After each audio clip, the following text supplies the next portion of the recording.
Belt tension is a very important subject which has become increasingly important with the new T420, which is a mid-motor car, and this means that the front and the rear belt are the same length, and with having two long belts in the car, the belt tension has become a little more critical in this car. So that's why today I'm going to explain to you how I adjust my belt tension for the best possible performance on the track.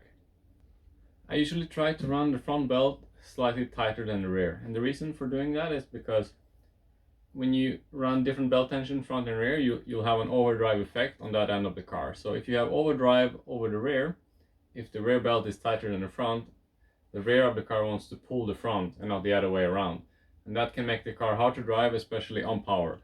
So I try to run the front belt slightly tighter than the rear, and that way when you hit the throttle to come off the turn, the rear stays more stable. So this is basically to make the car handle better and to make it easier to drive. And this is more evident in modified. The stronger the motor you have in the car, the bigger effect on the handling the belt tension will have. And when you race on big asphalt tracks, especially when they're bumpy, the belt tension is actually even more critical because the wear on the belts will be higher. So on those sort of tracks, I try to use the belt tension one step harder, both front and rear, to maintain the life of the belt and to make sure that you'll have no skipping or belt breakages during your racing. So how can you be sure that you have the right tension for that sort of condition? I usually try to listen for the skipping of the belts. So when you accelerate or brake, you can usually hear that the belt's skipping pretty clearly. So for example, if you're practicing alone on the track, you can listen for the belt noise, and that way you can make sure that you have the right tension. So always listen for the belt noise. If they're skipping, you probably have to tighten the belts, and that's the indication that I use. For stock racing, especially for blinky classes, you don't have to run the belts as tight as you would in modified racing, because the power of the motor is a lot lower.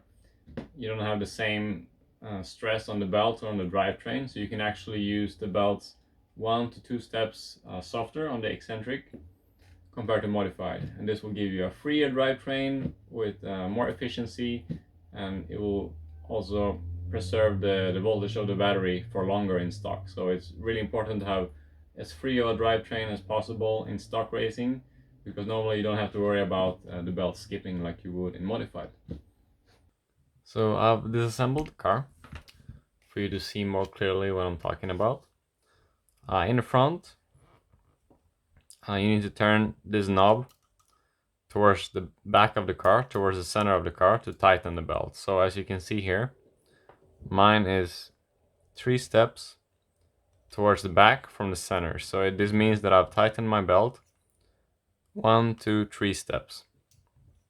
And I feel that this is a good basic setting for the front with the low friction belt for modified, especially when the belt is new. When the belt wears, when it gets older, you might need to tighten it, and also according to the different conditions, which I also talk about in this video.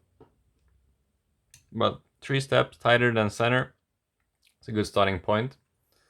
And for the rear,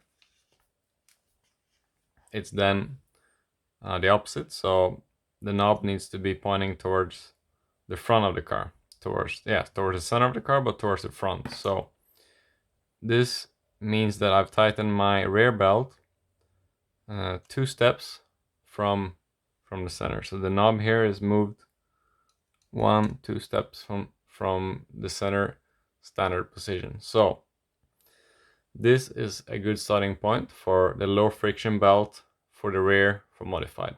So it's 1 step looser than the front. Keep in mind that all belts are a little different. Not all batches of belts are the same, so you need to adjust the tightness accordingly. But you need to listen for the belt skipping noise and such to make sure that you don't have a belt that's too loose, which I'm also explaining in this video. So for the most efficient drivetrain possible, I use the following option parts on my drivetrain. I use the X-Ray White low friction belts, which are very popular options for racing, both for modified and stock. And these belts they will have less friction and will make the drivetrain freer and more efficient. So that's really important for high level racing. And I also used the graphite orange center poly, as you can see in my car here. It's orange instead of black, and has a bit of graphite mixed into the plastic of the poly, and this also reduces friction and improves the efficiency of the drivetrain.